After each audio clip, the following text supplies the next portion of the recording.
18 minus risk free rate 6।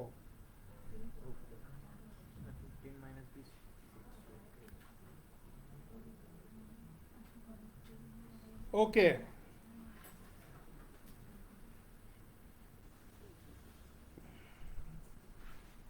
Meeting चालू। Screen share करूँ। Reading 62।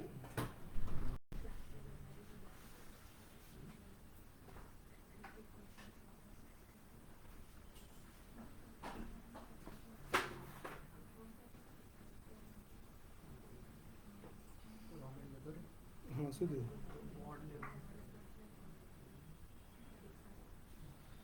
कूदी जा ना ना छे પછી ભરાઈ દેજે કરો. Credit risk is the risk associated with loss of fixed income. લઈ લે આવી જા એક આપી દે ને પેલાને.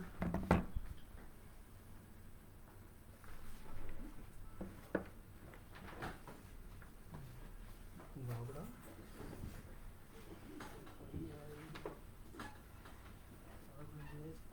છે જ નહીં ને કોઈ જોઈતું નથી ને तो वो तो ले लेगा अभी वो तो उसके लिए ये जो है आंगड़ी तारी तू चार्ज ना दीजिए. चलो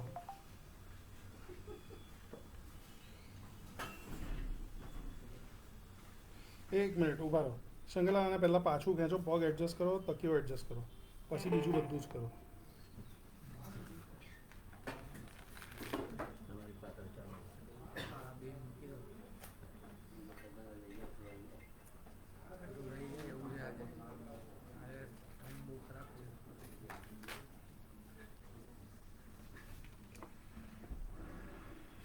खींचो खींचो अजी खींचो थोड़ा सा पीछे जा. नहीं आ जाइए अरे मैं नहीं आऊँगा ना, ये पीछे से तकिया बराबर करो.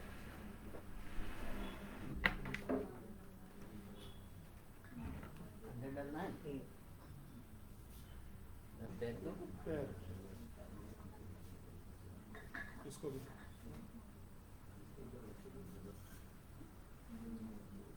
पैर पे पैर रखो. ये वाली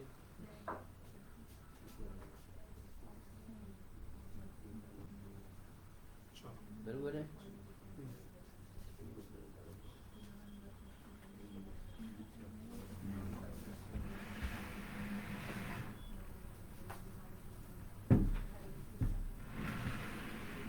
इस तरफ लो थोड़ा, इस तरफ और थोड़ा लो उस तरफ.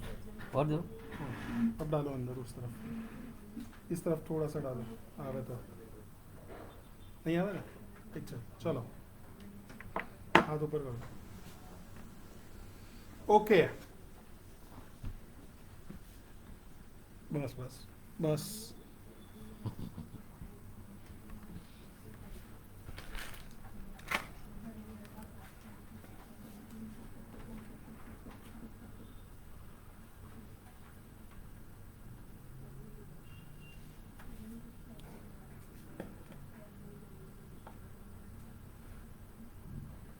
ठीक है नहीं जो मेरे को दे दो. Credit risk is the risk associated with losses of fixed income investors stemming from failure of the borrower to make payment of interest or principal.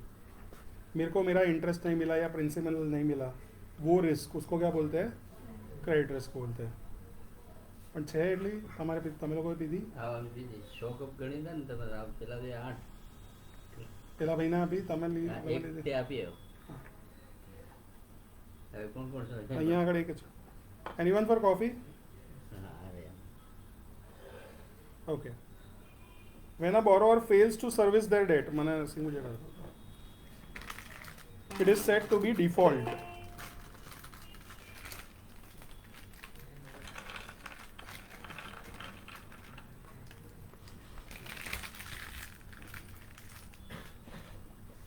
इस तरफ ला. चलो फोन पाछળ કરો. હરવા દો કોઈ પાછળ લ્યો. The key drivers of credit risk are either specific to a borrower or relate to general economic conditions. दिलाओ आपको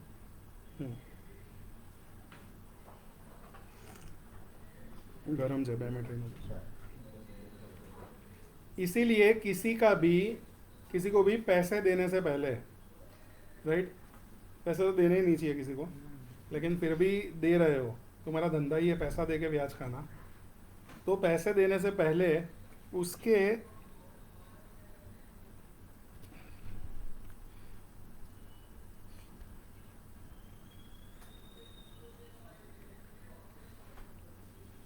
पांच सी देखने चाहिए, राइट, वरना हम सी बन जाएंगे, right. Which are those 5 C's? First is capacity. Capacity is the borrower's ability to make the debt payment on time. बंदे की औकात तो है ना कि मेरे पैसे ले रहा है वो वापस देगा, राइट। सिर्फ कहानियाँ सुनाने में एक्सपर्ट हो लेकिन कैश फ्लो जनरेट नहीं कर रहा हो, राइट, तो फिर हम क्या करेंगे, हम उसको पैसे नहीं देंगे. Second is capital. Other resources available to the borrower that reduce reliance on debt. बराबर, उसके पास ऐसे एवेन्यूज भी होने चाहिए कि उसका डेट पे रिलायंस जो है वो बने उतना कम हो, right. So your business has tremendous potential and you have equity investors lined up, right. तो वैसे लोगों को लोन आसानी से मिल जाती है, राइट. लेकिन जिसको इक्विटी इन्वेस्टर नहीं मिलते उसको डेट वाले इन्वेस्टर भी जल्दी नहीं मिलते. थर्ड एंड सबसे बड़ी चीज है कोलेटरल, राइट. जो भी पैसे मैं बोरो कर रहा हूँ उसके सामने मुझे कुछ एसेट प्लेज करने पड़ेंगे. वो जो एसेट मैं प्लेज कर रहा हूँ वो कीमती होने चाहिए, राइट. हो गई झंडी थोड़ी बहुत है कि उसको बेच के मैं मेरे पैसे निकाल पाऊँ. Covenants are basically terms and conditions that both borrower and lenders agree to as a part of bond issue, right. Ideally covenants जो है वो जितने कम रिस्ट्रिक्टिव हो उतना धंधे के लिए बेटर है. And last thing is character. जिसको मैं पैसा दे रहा हूँ वो मैन ऑफ इंटेग्रिटी होना चाहिए, राइट.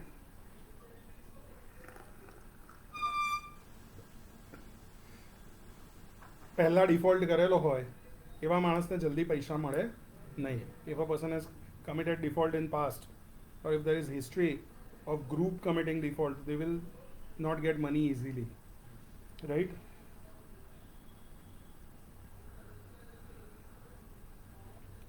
इसीलिए लोग किसी को भी टोपी दे देंगे लेकिन बैंक लोन में जल्दी टोपी नहीं देंगे. जब तक उनकी सिचुएशन एकदम ख़राब नहीं हो जाती तब तक वो लोग बैंक लोन में नहीं करते. क्यों? क्योंकि it impairs their ability to raise funds in future, right. You will not be able to raise anything. You commit something today, you will be basically punished for the lifetime, right. So this is the problem. इसलिए हम भले गाली दे मालिया को, right, लेकिन वो बंदा उस situation में आ गया था कि उसके पास जेन्युइनली कुछ नहीं बचा था धंधे के पॉइंट ऑफ व्यू से, राइट. अब वो या कोई भी बंदा इतना बेवकूफ़ नहीं है कि अपने दूसरे धंधों में से पैसे निकाल के वो जो एक धंधा बंद हो गया है उसके अंदर वो पैसे लगाएगा. लाओ,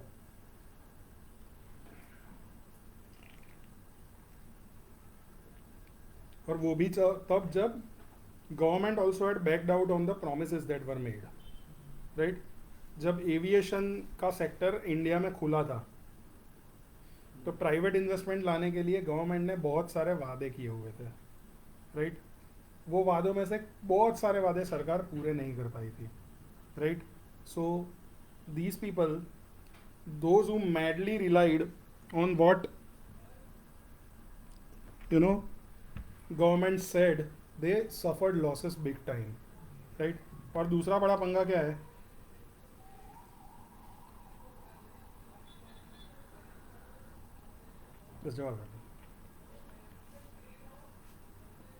कि realisation per kilometre in Air India is still less than realisation per kilometre on Rapido, right. हाँ, रैपिडो तो थोड़ा ज़्यादा बोल दिया मैंने, ओला कैब्स, ठीक है. ओला कैब्स में तुम 1 किलोमीटर जाओगे ना तो 25-30 रुपये लग जाएंगे तुम्हारे, राइट। तुम यहाँ से मुंबई जाओगे, राइट, 600, 650, 700 किलोमीटर, बराबर, या 550 किलोमीटर गिन लो, 550 इंटू 10, 5,500 से ज़्यादा टिकट के नहीं लगेंगे। और तुम अगर लकी हो ना तो 3,500-4,000 में भी टिकट हो जाएगी तुम्हारी, राइट। सो ये पंगा है, एक तो इतना कॉम्पिटिटिव मार्केट, इतने सारे खर्चे, राइट। एटीएफ के प्राइस कैसे फ्लक्चुएट होते हैं, जैसे ऑयल फ्लक्चुएट होता है वैसे फ्लक्चुएट होते हैं, राइट। और you know ancient salary structures, right. Pilot होता है वो कितने घंटे प्लेन उड़ाता है उसके ऊपर उसकी सैलरी होती है। तो I had seen a podcast of a pilot who was making 4 crore rupees per year, 4 crore rupees salary per year, right? इतना पैसा वो कमा रहा था, right? So this is the thing. और सुंदर लगने के इतने सारे पैसे किसी और सेक्टर में नहीं मिलते हैं, right? You are beautiful, you will get a lot of money, right? Why pay so much money, right? So this is the problem with aviation sector. Top-down credit analysis character is the borrower's integrity and their commitment to make payments under their debt obligations. Top-down credit analysis factors are as follows. Conditions: the general economic environment that affects all borrowers' ability to make payments on their debt. Right? कभी ऐसा time आता है कि अच्छे से अच्छा और गधे से गधा अपना डेट रिपेमेंट नहीं कर पाता। क्यों? क्योंकि मार्केट के कंडीशंस खराब हो गए, राइट। कोविड आ गया, सारे धंधे बंद हो गए। दूसरा, country, the geopolitical environment, legal system and political system that apply to the debt, बराबर। तो ये बहुत बड़ा रिस्क होता है, right. You are basically willing to lend money to a company which is operating in a volatile country, right. तो you will be facing a lot of risks, right. वो देश के पॉलिटिकल सिस्टम में, legal system में, environment में कहीं भी कुछ भी पंगा हो गया, तुम्हारे पैसों की वाट लग जाएगी, right. Currency, foreign currency fluctuations and their impact on borrower's ability to service foreign denominated debt. सही है। अगर तुमने जहाँ से पैसा उठाया है और तुम्हें जिसको ईएमआई देने हैं वो देश की करेंसी अप्रिशिएट हो गई, राइट, तो तुम्हारी वाट लग जाएगी, राइट। तुमने देखा कि भाई डॉलर में तो लोन 3% में ही मिल रही है, ठीक है ना, चलो डॉलर की लोन उठा लेते हैं, राइट। और डॉलर 10% अप्रिशिएट हो गया, राइट, तो तुम्हारी 3% की लोन 13% की हो जाएगी। जबकि इंडिया में से अगर तुम पैसे उठाते तो तुम्हें 8-9% पे मिल जाता है, राइट। तो ये पंगा वाली चीज़ है, right. At its core, credit risk stems from the possibility that the borrower's source of repayment will not provide enough cash to service the debt. असल गेम क्या है कि मेरे को कितना पैसा लेने का है और वो कितना कैश कमा रहा है, राइट, वही गेम है। अगर मेरे को जितना पैसा लेना है, अपने सारे खर्चे निकालने के बाद वो उतना कैश नहीं कमा रहा है EBIT लेवल पे या कैश फ्लो के लेवल पे, तो फिर वो कंपनी बेकार है, वहाँ पे पैसा नहीं देना चाहिए। इसलिए कभी भी तुम लोन लेने जाओ तो सबसे पहले वो लोग कौन सा रेशियो गिनते हैं? Fix charge coverage, interest coverage, right, ऐसे रेशियोज गिनते हैं ना। इंडिया में एक रेशियो है जिसको हम बोलते हैं, नाम भूल गया मैं रेशियो का, DSCR, debt service coverage ratio, right. Debt service coverage ratio is basically जो भी कैश फ्लोज जनरेट हो रहे हैं divided by interest plus principal, क्योंकि मुझे लेना तो इंटरेस्ट प्लस प्रिंसिपल दोनों है ना, राइट। तो उसके सामने वो कितना कैश जनरेट कर रहा है। और सारे के सारे इसमें ये जो बुक में लिखे हुए रेशियोज, उससे better ratio debt service coverage ratio, क्योंकि you are basically making surety of your principal also, right. EBIT only makes surety of interest, but DSCR makes surety of your principal also. तो तुम्हें दोनों के base पे ratio गिनना चाहिए, right. The source of repayment for a debt issuer depends on the nature of the borrower and the specifics of loan और bond issue. Secured and corporate debt is backed by primarily by operating cash flows and investments of business plus cash flows generated from collateral specifically pledged as security for debt. Secured debt होगा तो वो धंधे की cash flow कमाने की capacity, right, धंधे के operations, उसके अलावा सिक्योरिटी के बैकिंग पे होगा, बराबर. लेकिन अनसिक्योर्ड डेट होगा वो प्योरली तुम गेम किसके ऊपर खेल रहे हो, कंपनी की पैसे कमाने की कैपेसिटी पे, बराबर. तो अगर कोई भी जियो पॉलिटिकल कोई भी कंट्री स्पेसिफिक फैक्टर या कुछ भी खराब हुआ तो अनसिक्योर्ड डेट में ज़्यादा वाट लगेगी. अनसिक्योर्ड डेट इसीलिए ज़्यादा रेट पे इश्यू होता है कंपेयर टू सिक्योर्ड डेट. सही है. अनसिक्योर्ड डेट वाला पढ़ लो. શું કહે છે? बता दो खरा પણ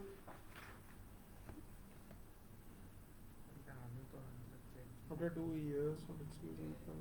હા, 20% ડેપ્રિસિએશન ગાડીમાં રૂલ છે. 20% ડેપ્રિસિએશન કોમ્પ્યુટરમાં 50%, ગાડીમાં 20%.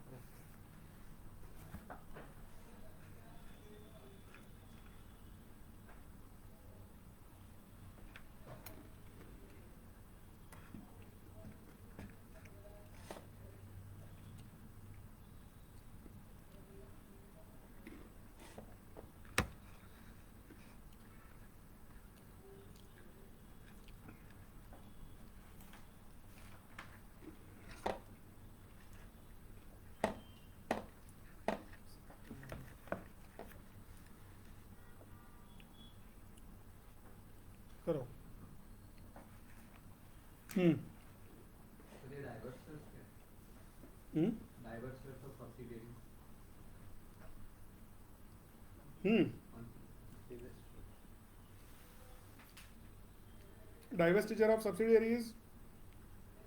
मैं तने as a big company, as a owner of a subsidiary, your borrowing capacity is good एम કરીને લોન આપી હતી. But you sold off one security which was very very good. But now what will happen is my cash flow capacity, your cash flow capacity will go down drastically. So this is the risk which I will face because of unsecured loan, right? Sovereign debt हमको पता है, treasury bills. It is backed by tax revenue, tariff and other fees charged by the government issuer.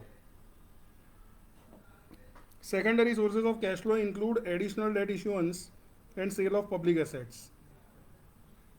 Credit risk for sovereign issuer may stem from poor economic conditions and political uncertainty, fiscal deficit, and high level of debt relative to the size of the economy. एक second ना, मैंने काम याद है मुझे.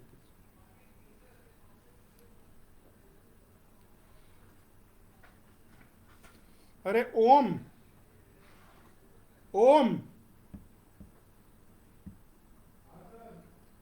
મિકિન ને કહેને કે પેલા રોનક સર ને બી ના પાડી દે. મારી જોડે એનો પેલો નંબર જે છે ને મિક્સઅપ થઈ ગયો, મારી જોડે નંબર નથી. એને કે ભૂલ્યા વગર ના પાડ દે.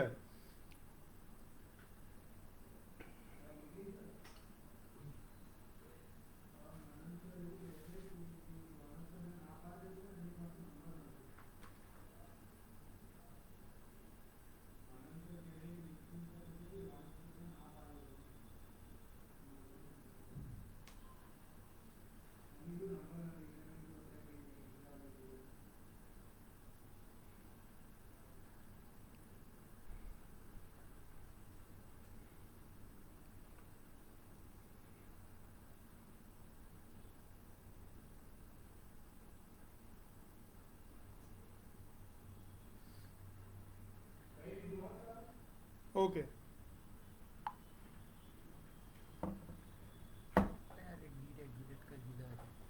बता दो શું કહે છે.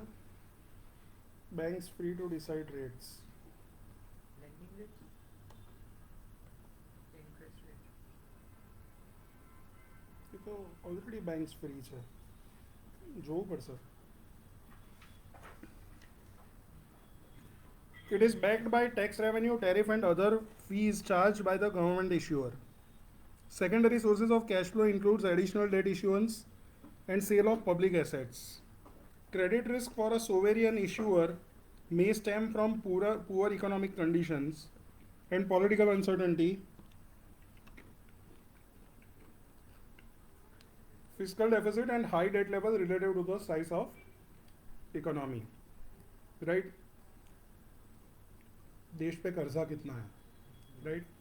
वो ध्रुव राठी के वीडियो होते हैं ना, बहुत कर्जा है हमारे देश में, बहुत कर्जा, राइट? तो बहुत कर्जा होगा तो फिर तुम्हारे देश को और कर्जा नहीं मिलेगा, सिंपल। हाँ, ठीक है। उसका तो एक पास्ट वाला वीडियो भी है, वो बांग्लादेश को अप्रिशिएट कर रहा था वैसा, राइट? हाँ, वो भी एक सही वीडियो था। ये रोड किसको चाहिए, वो भी मस्त था। I like those videos.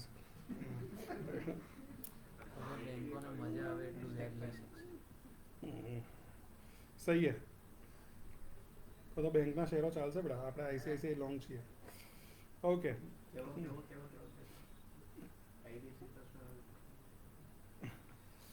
Class के बाद हाँ, उसमें वो गलत जगह पंगा लेगा ना तो वो बर्बाद हो जाएगा, वो मर जाएगा।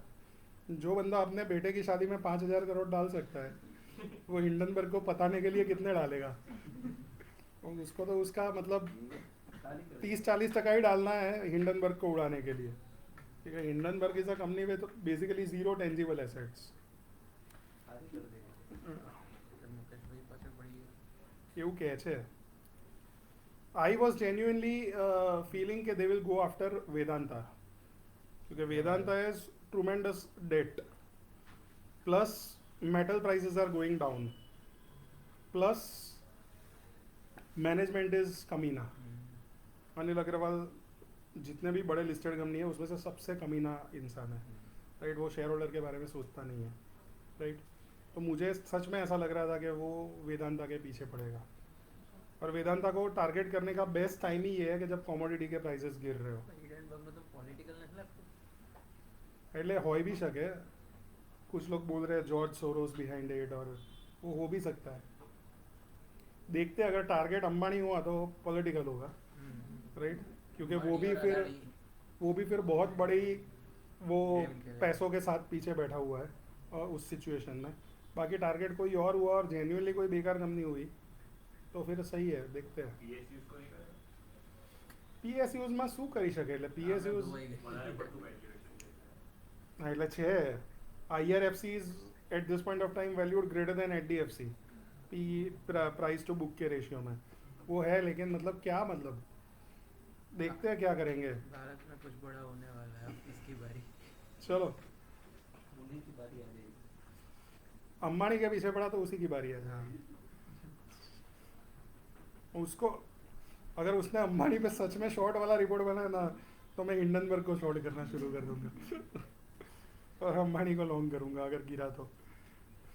ओके, क्योंकि अदानी के केस पे वी हैव सीन कि it was a once in a lifetime opportunity. 800 रुपये में अदानी एंटरप्राइज मिल रहा था। 14 में 600 वही। था शायद 2014 में। जो कंपनी के पास इतने सारे एसेट्स है, 500 रुपये में अदानी पोर्ट्स, राइट? अंबुजा सबका क्या वैल्यू कर दिया था। चलो, credit analysts should distinguish between an issuer being illiquid or unable to raise cash to service debt and being insolvent, where the asset of issuer fall below the value of the debt. Illiquid issuer may not necessarily be insolvent, but still could default. बराबर? क्यों? क्योंकि उसको उस point of time पे पैसा नहीं मिला तो वो डिफॉल्ट कर देगा। When default occurs, clauses written into bond indenture are important. A cross default clause means that a default on one bond causes a default on all issues. Pari passu clause means that all bonds of certain type rank equally in default process. When pari passu and cross default provisions exist on unsecured debt, a default in one issue implies that all holders of unsecured claims have access to general assets of the issuer to satisfy their obligation. सही है? मेरा bond है और तुम्हारा bond है, दोनों के similar bond है, ठीक है? मतलब मैं और तुम दोनों इन्वेस्टर हो, बराबर? अब मेरा जो बॉन्ड है उसका इंटरेस्ट अभी पेमेंट, इसका इंटरेस्ट पेमेंट अभी था, और तुम्हारा जो बॉन्ड है उसका इंटरेस्ट पेमेंट 6 महीने के बाद है, बराबर।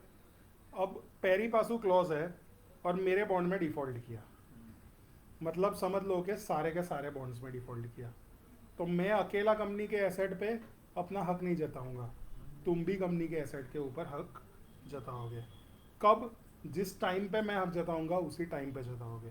क्यों? क्योंकि पेरी पासू क्लॉज था। अगर पेरी पासू क्लॉज नहीं होगा तो क्या होगा? मैं हक जताऊंगा, उसके 6 महीने के बाद तुम्हारा हक बनेगा। समझ रहे हो?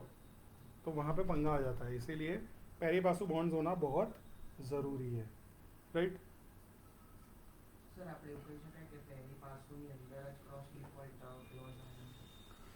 क्रॉस डिफॉल्ट जो है वो बेसिकली क्या है कि काइंड ऑफ, यस કારણ કે પહેલી પાસુ અપ્લાય થાય એટલે cross yes yes yes okay. For secured debt holders, such clauses mean default on any obligation of the issuer, will grant access to general assets of the company and to the asset pledged as collateral. Only when the value of pledged asset fall below the amount of pari passu secured debt will a secured borrowed investors will start suffering credit losses. सही है? So basically क्या है कि मेरा जो भी secured debt है, बराबर, वो सिक्योर्ड डेट पे डिफ़ॉल्ट कर दिया तुमने, लेकिन जो कोलैटरल है उसकी वैल्यू तो बहुत ज़्यादा है, बराबर। तो मैं वो जो प्लेज्ड एसेट है या जो कोलैटरल है उसी के ऊपर क्लेम कर सकता हूँ, और उसके ऊपर क्लेम कर लिया और मेरी वैल्यू इनफ हो गई, तो उस सिचुएशन में मैं बाकी के जो एसेट्स है उसके ऊपर मेरा कोई क्लेम नहीं रहेगा। मेरा बाकी के एसेट्स पे क्लेम कब आएगा? जब सिक्योर्ड या प्लेज्ड एसेट जो है, कोलैटरल वाला जो एसेट है, उसकी वैल्यू बॉन्ड की वैल्यू से कम हो रही है, right? Measuring credit risk, expected loss is equal to probability of default into loss given default. Probability of default is the probability that borrower fails to pay interest and repay principal, बराबर। एक model हुआ करता था पहले, अल्टमैन्स model करके, level 2 में तुम पढ़ोगे। वो अल्टमैन्स जो मॉडल है ना, वो बेसिकली एक मॉडल था जो बैंक्रप्सी को प्रेडिक्ट करने वाला मॉडल था, कि कितने % चांस है कि ये कंपनी डिफ़ॉल्ट करेगी, राइट? तो वो एक सही चीज़ है, लेकिन वो लोगों ने अब अपनी बुक्स में से हटा दिया है, श्वेजर में से, क्योंकि एग्ज़ाम में नहीं आता है, लेकिन तुम्हें वो पढ़ना चाहिए, वो बहुत इंटरेस्टिंग चीज़ है। वो मॉड्यूल जो होते हैं ना CFA के, उसके अंदर अभी भी एक स्क्वायर करके अंदर उसने वो लोगों ने लिखा हुआ है, अल्टमैन मॉडल को इस तरीके से गिना जाता है, राइट? तो तुम किसी भी कंपनी के अंदर डेटा को लेके, वो मॉडल के अंदर डेटा डाल के तुम उस कंपनी का प्रोबेबिलिटी ऑफ डिफ़ॉल्ट निकाल सकते हो, राइट? तो वो बहुत सही मॉडल है, right? The probability is typically expressed on an annualized basis. Loss given default is the loss an investor will suffer if the issuer defaults. It can be stated as a monetary amount or as a percentage.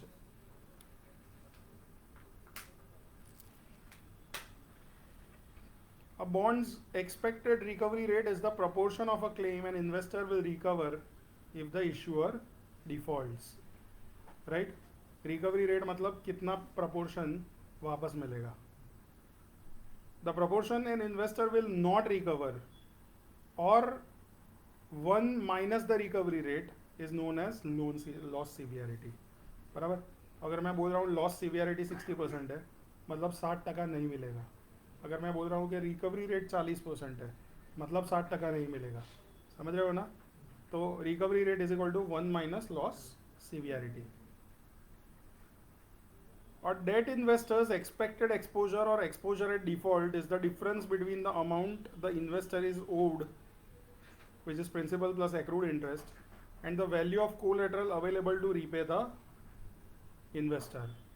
Loss given default, stated as a percentage, is the product of expected exposure and loss severity. सही है? So LGD percentage is equal to 100 crore की loan minus 40 crore रुपए का collateral, मतलब 60 crore into loss severity, समझे?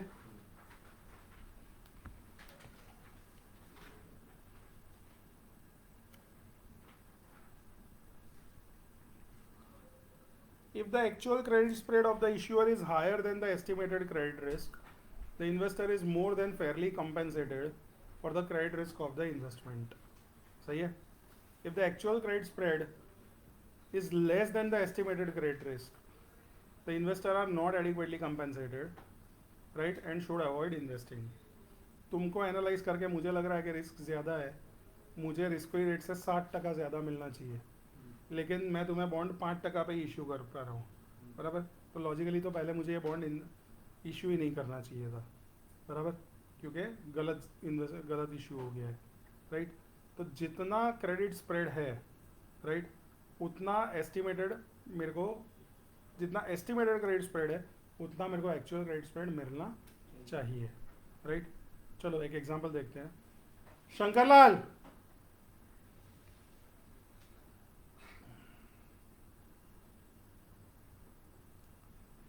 Shankarlal,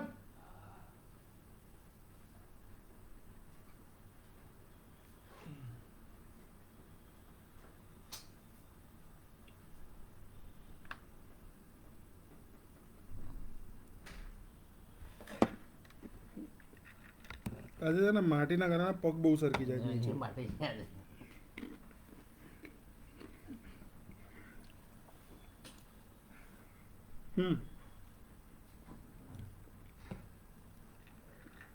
A bond issuer has a 3% probability of default, and one of the bond issues has a recovery rate of 75%. बराबर? Recovery 75% है, मतलब loss severity कितनी हुई? 25%. Bond has a coupon rate of 4%, and it is trading at par. बराबर? Government security of similar maturity yields 2.5%. बराबर? तो मेरे को प्रीमियम कितना मिल रहा है, क्रेडिट स्प्रेड कितना मिल रहा है? 1.5% का. बराबर? Assess whether the credit spread of the bond is adequately compensating the investors for credit risk. बराबर? तो मेरा ये तो बराबर है, 1.5% मेरे को प्रीमियम मिल रहा है. अब प्रोबेबिलिटी ऑफ डिफॉल्ट है 3% की, बराबर, और लॉस सीवियरिटी है 0.25% की. तो 3% into 0.25% is 0.75%. I am getting 1.5% extra, बराबर. तो in this situation I am getting enough, right? मतलब से 0.75 क्या मतलब फाइनल आंसर है, वो क्या स्टेट कर रहा है? 0.75% is this. Probability of default into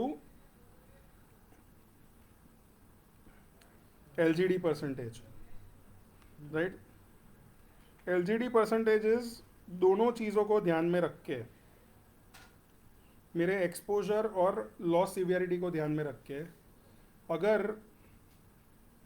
मैंने 100 रुपये दिए हुए हैं, बराबर, तो कितने रुपए जाएंगे, और वो मल्टीप्लाइड बाय प्रोबेबिलिटी ऑफ उतने रुपए जाएंगे, तो मेरे को एस्टिमेटेड क्रेडिट स्प्रेड मिलेगा. Loss in monetary terms multiplied by probability in monetary terms, और loss in percentage terms multiplied by probability in percentage terms.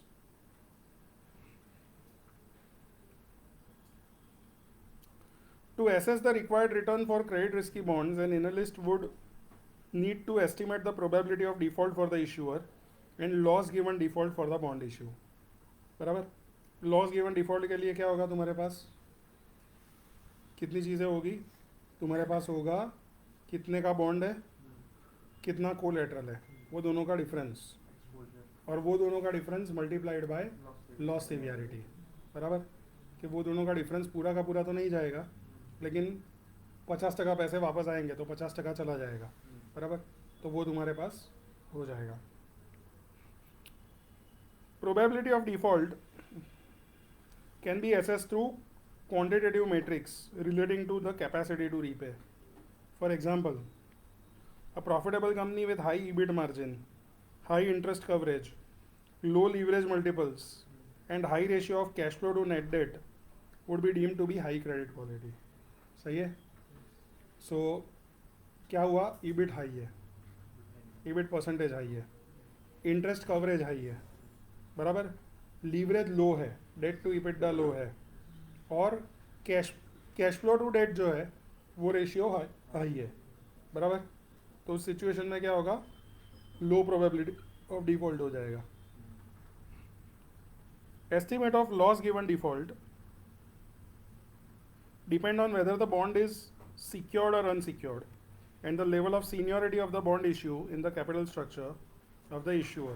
More senior secured debt will have lower loss given default than junior secured debt. सही है?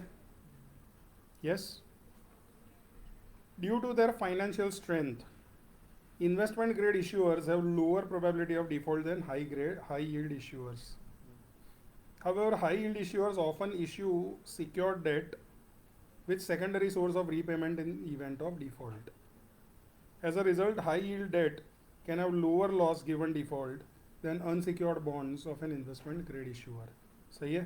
तो high yield issuer का game क्या होता है कि वो लोग क्या करेंगे, वो लोग सिक्योर्ड डेट इशू करेंगे, राइट, और कोई सेकेंडरी सोर्स ऑफ रीपेमेंट भी खड़ा करेंगे.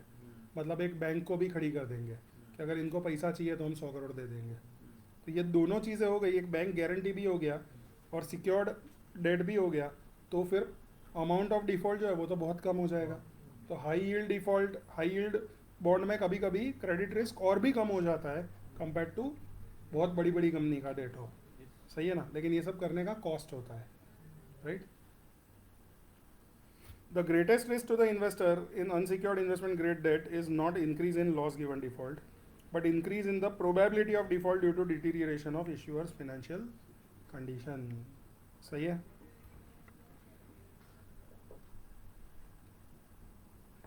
Credit rating. मेरी कंपनी कैसी है तो उसके लिए मैं क्या करवाता हूँ, credit rating. Okay. Credit rating agencies assign forward looking ratings. Forward looking मतलब भविष्य में जो तुम पैसे उठाने वाले हो उसके लिए मैं रेटिंग दे रहा हूँ, बराबर. To both issuer of bonds and their debt issues based on quantitative and qualitative credit risk factors. Use of credit rating include the following.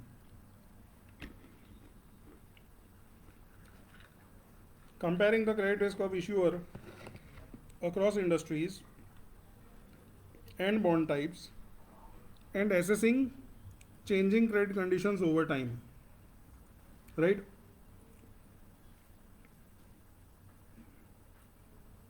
अलग अलग जो भी इंडस्ट्रीज है उस इंडस्ट्रीज का क्रेडिट रिस्क कंपेयर करो, अलग अलग बॉन्ड टाइप्स का क्रेडिट रिस्क कंपेयर करो, और चेंजिंग कंडीशंस में वो जो रेटिंग है वो किस तरीके से मूव हो रहा है वो कंपेयर करो.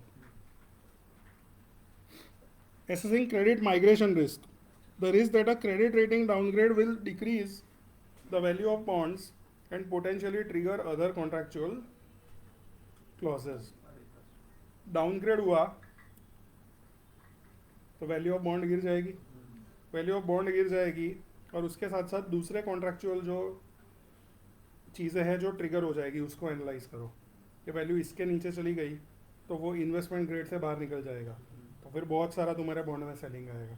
तो उस सिचुएशन में उनको फिर से रीफाइनेंस करने के लिए पैसे चाहिए तो वो मिलेंगे कि नहीं मिलेंगे, बहुत सारी चीज़ें तुम्हें देखनी पड़ेगी.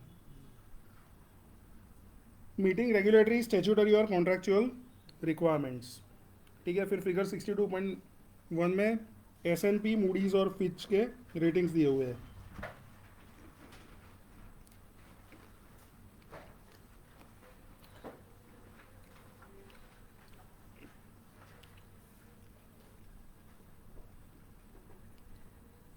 मूडीज़ में इंडिया का ट्रेजरी बिल अभी वो कहाँ पे पता है, BAA2 में, बराबर. S&P में we are at BBB-, right. मतलब और उसका कोई रीजन नहीं देता. हाँ, इन्वेस्टमेंट ग्रेड में हम सबसे नीचे है, भारत का ट्रेजरी बिल हरामखोरों की लिस्ट में, बराबर। उनकी कंपनी के जो बॉन्ड्स है वो सारे ट्रिपल ए है, ठीक है, बराबर। बोइंग का जो बॉन्ड होगा वो डबल ए प्लस है, राइट। पर इंडिया का बॉन्ड ट्रिपल बी माइनस है, ठीक है। बोइंग को बोलो जा उठा टैक्स कलेक्ट कर दे में हिम्मत है तो, और फिर लोगों से रीते कर, राइट। ये तो ठीक है, मतलब कोरोना में 3 महीने सब बंद रहा था, बराबर। अगर कुछ बड़ी कुछ घटना हो गई, दुर्घटना, तो ये बोइंग है ना, वो लोगों को दिन का इतना सारा इंटरेस्ट का लाइबिलिटी होता है कि लोग साफ हो जाए, right. If they don't operate for 6-7 months they will be completely bankrupt, right. इतना इतना इनके ऊपर ऑब्लिगेशंस है, लेकिन फिर भी उनका जो रेटिंग है वो बहुत तगड़ा वाला रेटिंग है। Triple A is the highest rating. Bonds with rating of Baa3 or triple B minus or higher are investment grade. Bonds with rating of Ba1 and double B plus or lower are non-investment grade and are not often called high yield bonds or junk bonds. तो India junk bond भी था कभी, we were junk bond, right. फिर हम इतने अच्छे junk bond थे कि हम अब थोड़े बहुत इन्वेस्टमेंट ग्रेड में आए.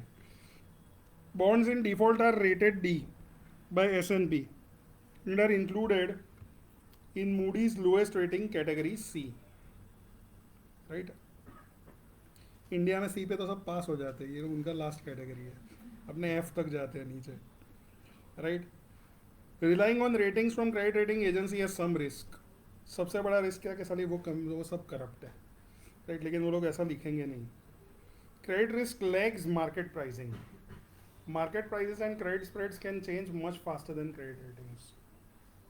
Additionally, two bonds with same rating can trade at different yields because credit rating focus on expected loss, whereas market price for distressed debt focus on default timing and expected recoveries. Right? So credit rating जो है वो basically देख के तुम market का जो price है सही है कि नहीं है वो determine नहीं कर सकते. वो देख के सिर्फ determine कर सकते हो कि इसका grade क्या है. Some risks are difficult to assess. Risks such as litigation, natural disaster, environmental risks, acquisitions, equity buyback using debt, or debt are not easily predicted or captured in credit ratings. Agencies may take different views on likelihood of such events, leading to split ratings where the same debt issue gets assessed differently from different agencies. सही है? Rating agencies are not perfect, वो तुमको पता ही है, right. They are basically epitome of imperfection, right. If you have seen the big short तो तुम्हें पता चल जाता, राइट, कि वो लोग क्रेडिट रेटिंग एजेंसी के साथ मीटिंग करने जाते हैं और बोलते हैं कि साला हाउसिंग में डिफॉल्ट बढ़ रहे हैं फिर भी तुम क्यों इसका क्रेडिट रेटिंग बढ़ा रहे हो. तो वो ऐसा आंसर देती है कि मैं नहीं बढ़ाऊंगी तो वो मूडीज बढ़ा देगा और फिर वो लोग मेरे पास आएंगे नहीं धंधा लेके. तो ये तो कंपनीज तो धंधा लेके ही आती है, हमको तो उनको संभालना पड़ता है. ऐसा घटिया सा आंसर दिया था उसने, राइट. और फिर वो बॉन्ड सच में डिफॉल्ट हो गए, right.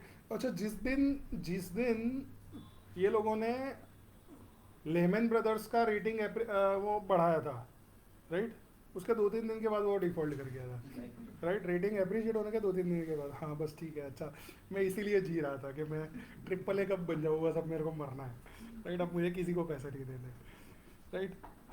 Rating agencies are not perfect. Mistakes occur from time to time.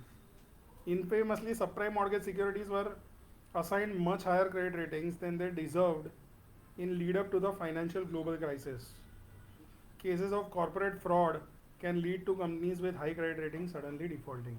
बराबर, ये होता है, सब जगह नहीं होता है. लिखना तो पड़ेगा ना, वरना सब बिग शॉट देख के इनको गलत बोल देंगे कि आ तो बोगस लगे चौपड़ी वालों. क्योंकि तुम लोग तो अभी देखोगे, तुम तो ये सारी चीज़ें, डॉक्यूमेंट्री भी है. यूएस की इकोनॉमी के ऊपर एक सॉलिड डॉक्यूमेंट्री है नेटफ्लिक्स पे. मैं भूल गया हूँ, मस्त डॉक्यूमेंट्री का नाम भी बहुत अच्छा था,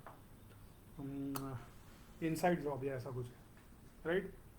उसमें ये लोग बोलते हैं कि यूएस का ये फाइनेंशियल सेक्टर इतना पावरफुल है और वो पावर बढ़ता ही जा रहा है. क्यों? क्योंकि जो भी प्रेसिडेंट के जो बहुत करीबी जो लोग होते हैं जो लोग नॉमिनेट होकर आगे जाते हैं ना वो सब साले फाइनेंशियल सेक्टर के होते हैं, राइट? तो वो लोग किस सेक्टर को और धक्का मारेंगे, किस सेक्टर में और पैसा डलवाएंगे, वो इसी सेक्टर को डलवाएंगे। तो वो इनसाइड जॉब की शुरुआत ही शायद इससे होती है कि यूएस के फाइनेंशियल सेक्टर से बड़ा फ्रॉड पूरी दुनिया में कोई नहीं है। किसी ने तो ये भी कह दिया था, I think it was JP Morgan और समवन, ही टोल्ड के जो फेडरल रिजर्व है ना, ये न्यूक्लियर बॉम्ब से भी डेंजरस चीज़ है, राइट? और न्यूक्लियर बॉम्ब तो क्या है कि एक रीजन को इफेक्ट करता है, उसको खलास कर देगा। लेकिन ये फेडरल रिजर्व जो है ना, वो अपनी पॉलिसीज से किसी भी टाइम पे किसी को भी ख़त्म कर सकता है। ऐसी चीज़ ये लोगों ने बना दी है, राइट? सैंक्शंस कितने पावरफुल है सर? गजब है। जेपी मॉर्गन बोला था, कोई तो बोला था ये। JP Morgan सर कैसे बोलेगा, वो तो सबसे बड़ा बेनिफिशियरी। हाँ, मतलब उसने ये वो तो शायद मिकी ने एक स्टोरी सुना था कि जेपी मॉर्गन जो है ना, उसने क्या किया कि बड़े बड़े गवर्नमेंट एजेंसीज के बंदों को बुलाया और एक बैंक्स नहीं, बड़े बड़े बैंकर्स को और वो सबको बुलाया और गवर्नमेंट एजेंसी के बंदों को बुलाया, उनको एक शिप में बिठाया और वो शिप को दरिया में भेजा और बोला कि सालो जब तक तुमने एक ऐसी एजेंसी फॉर्म नहीं करोगे जो इकोनॉमी को रेगुलेट करेगी, तब तक ये शिप वापस नहीं आएगी, राइट? तो वो मुन्ना भाई में था ना कि लड़की को प्रपोज करना है तो कैसे कर, तो दरिया में ले जा बीच में और उसको फिर आई लव यू बोल, अगर वो हाँ बोले तो वापस ले आ, ना बोले तो बोल उतर ये मेरी शिप है, राइट? तो वैसा किया था जेपी मॉर्गन ने, राइट? कि सबको ले गया और इस तरीके से जब तक वो लोगों ने नेगोशिएट नहीं किया तब तक they were literally not brought back to the shores, right? तो वो स्टोरी मिकिन मेरे को सुना था, वो मोस्टली जेपी मॉर्गन था। तो he will not be against this federal reserve, लेकिन कोई तो था जो फेडरल रिजर्व के बहुत सॉलिड अगेंस्ट में था, right? Okay, come to the text book. 62C, credit spread risk.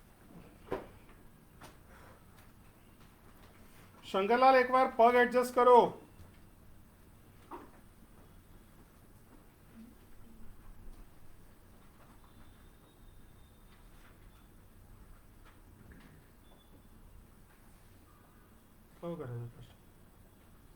So the security has expected rate of 0.10, beta is 1.1, market is expected 8 and risk भी 8 से, हाँ तो कर RF plus beta RM minus RF वालों solve कर,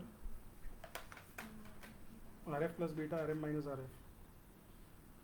शंकरलाल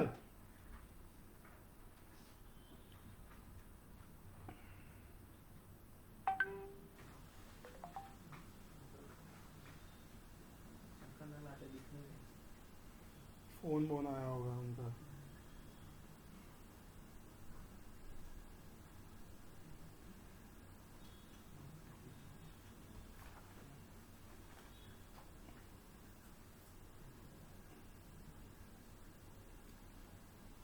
एक बार चिल्ला रहा हूँ जोर से थोड़ा। शंकरलाल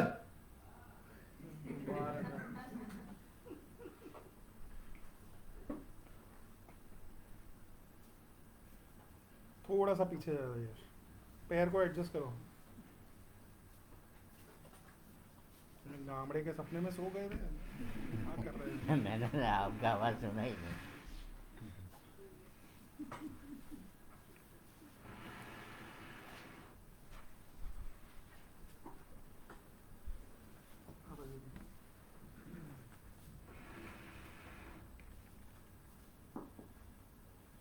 नजी का पैसा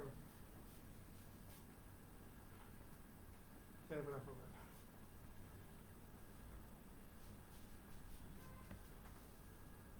खींचो आगे, खींचो, रखो पैर ऊपर, चलो उस पर रखो, एक मिनट टाइट रखो, ठीक है चलो। 0.5 कैसे 0.5 लिया है? 0.08 plus 1.1 into 0.03, 0.08 plus 1.1 into 0.03,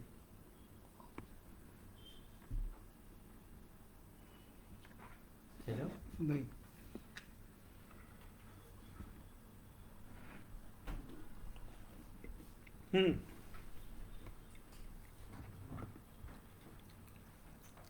Credit risk spread is the risk that yields spreads widen due to deteriorating conditions, causing credit risky bond price to decrease. This is a primary concern for investment grade bond investors because default is unlikely to occur suddenly. More realistic concern. आना खाली बंद कर देना switch ने कसं द्या बेटा बेटा. Yeah. More realistic concern is that spreads widen and price falls as credit conditions worsens. Credit spread risk arises from macroeconomic issue specific and market factors. Macroeconomic factors देखो. Credit risk changes largely in line with economic cycle.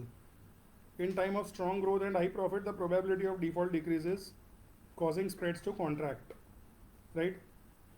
At times of recession, the probability of default increases, causing credit spreads to widen. Credit spreads for high yield issuers may behave differently than credit spread from low grade issuers over business cycle. Example of typical behavior of both are as follows. Investment grade issuers have lower yield spreads than higher yield issuers due to their lower expected loss. सही है? Yield spreads usually increase with maturity because the probability of default increases over longer time frame, giving rise to upward sloping credit spread curves. During economic contractions, high yield and investment grade credit curves rise and flatten as the probability of near-term default increases. The high yield curve may even invert in the stage of economic cycle. Right? Invert मतलब downward sloping हो सकता है. Right? ये exam के point of view से important है. वो लोग इस लाइन में से किसी भी में लीस्ट लाइकली मोस्ट लाइकली करके पूछ लेंगे. Right? During economic expansions a high yield and investment grade curve falls and steepens as the probability of near time default decreases. Right? Credit curves will be lowest and most steep at the peak of the cycle. Across issuers, the dispersion of yield spreads for high yield issuer is higher than for investment grade issuer. High yield spreads tend to fluctuate more than investment grade spreads as economic conditions change. So dispersion is basically movement. Right? High yield spreads can widen dramatically in times of crisis as investors sell riskier assets and buy safer ones in flight to quality. Because high yield issues tend to be less liquid, bid offer spreads for high yield debt may widen more than for investment grade debt in times of crisis. It is clear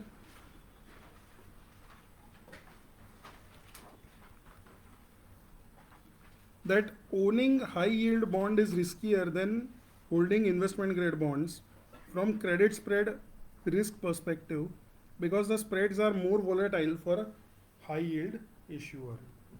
The incentive to do so is greater yield spread offered by high yield debt. सही है? Other incentive for exposure to high yield credit spread are diversification, right?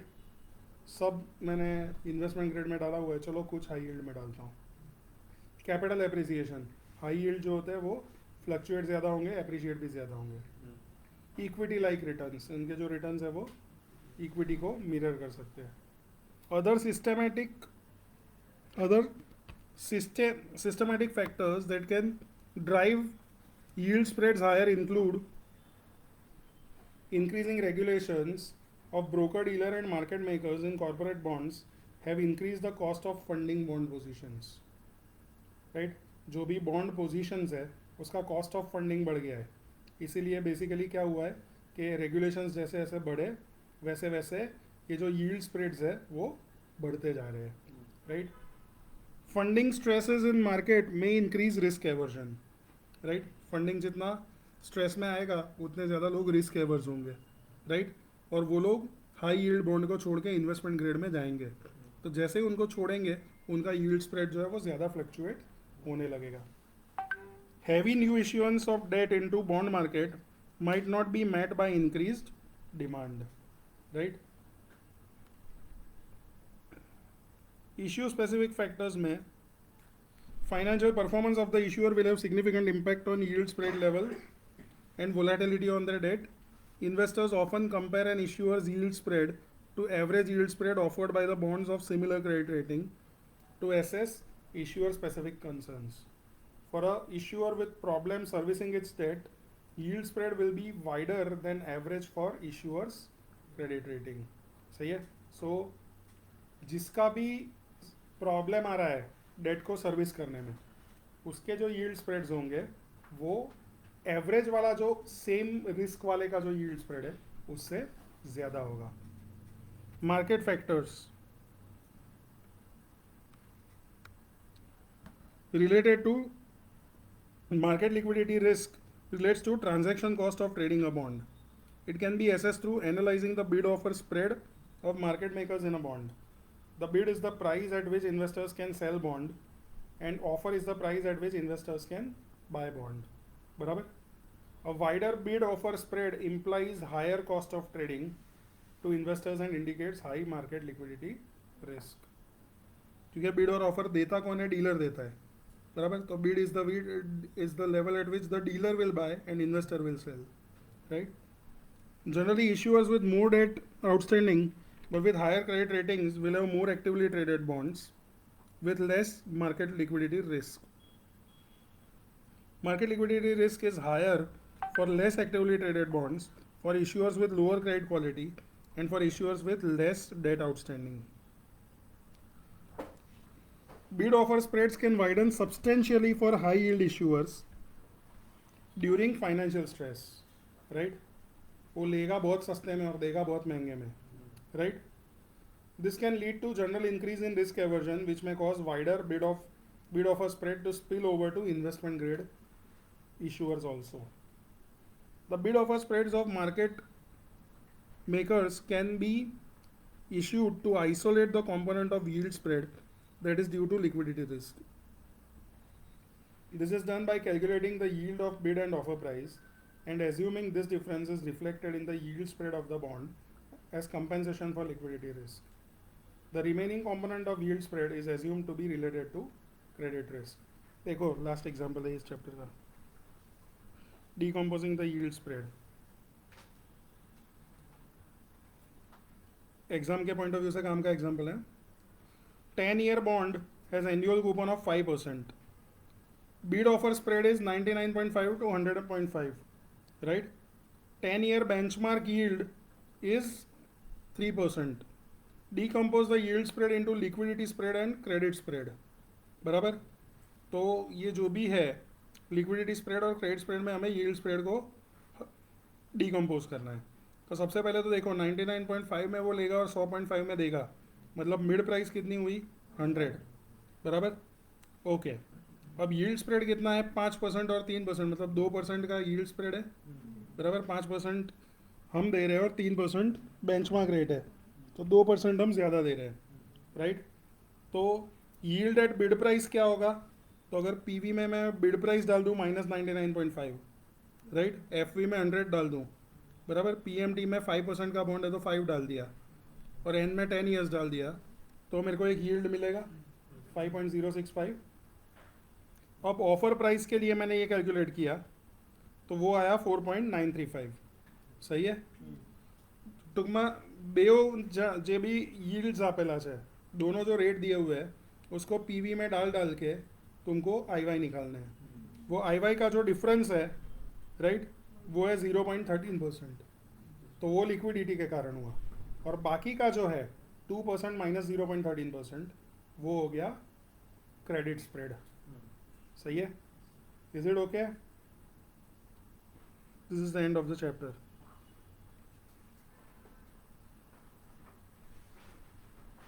Mickey ने अभी formula कराई है कोई change in full price bond अभी तक आया नहीं है कॉन्वेक्सिटी वाला आएगा ठीक है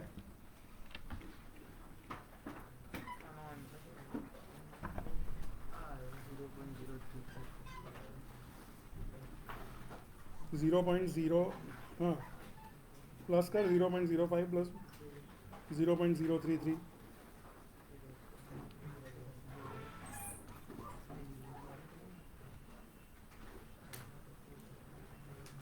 तो भाई 0.0854 हाँ એ આવશે 0.0853 આવ્યો અને 854 અને એકચ્યુઅલમાં રિટર્ન કેટલું છે 0.10 હા માઇનસ 0.10 માઇનસ 0.0853